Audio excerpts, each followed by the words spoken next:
UP की राजनीति में 2027 विधानसभा चुनाव से पहले एक नया राजनीतिक समीकरण बनता दिखाई दे रहा है। नगीना से सांसद और आजाद समाज पार्टी के प्रमुख चंद्रशेखर आजाद ने सत्ता परिवर्तन यात्रा शुरू कर दी है और इसके साथ ही प्रदेश की सियासत में हलचल तेज हो गई है।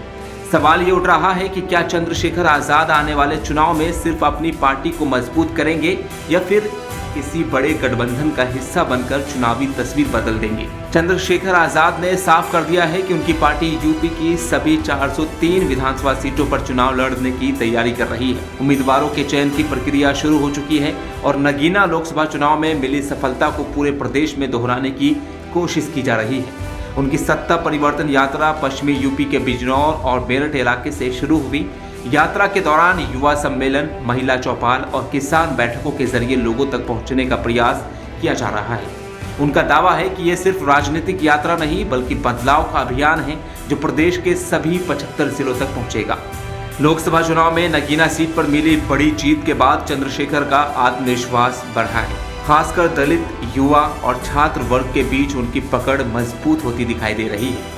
बेरोजगारी, महंगाई और पेपर लीक जैसे मुद्दों को लेकर वह लगातार सरकार को घेर रहे हैं। सोशल मीडिया पर उनकी सक्रिय और आक्रामक राजनीति शैली भी युवाओं को आकर्षित कर रही है। वहीं दूसरी तरफ उनकी बढ़ती ताकत समाजवादी पार्टी और बहुजन समाज पार्टी दोनों के लिए अहम चुनौती बन सकती है। राजनीतिक जानकार मानते हैं कि सपा के पीडीए यानी पिछड़ा, दलित और अल्पसंख्यक फॉर्मूले को और मजबूत करने के लिए चंद्रशेखर आजाद की जरूरत पड़ सकती है। पश्चिमी यूपी के दलित वोटों पर उनकी पकड़ सपा के लिए फायदेमंद साबित हो सकती है।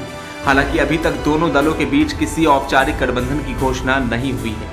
चंद्रशेखर ने भी संकेत दे दिए हैं कि भाजपा को छोड़कर किसी भी दल के साथ गठबंधन संभव है, लेकिन पहले सामने वाली पार्टी को करनी होगी।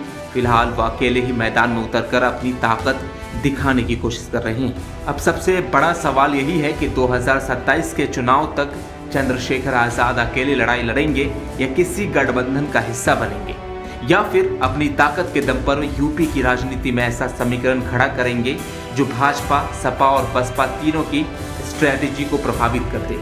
आने वाले महीनों में उनकी ये यात्रा और राजनीतिक फैसले ही इस सवाल का जवाब तय करेंगे। ब्यूरो रिपोर्ट, डायनामाइट न्यूज़, नई दिल्ली।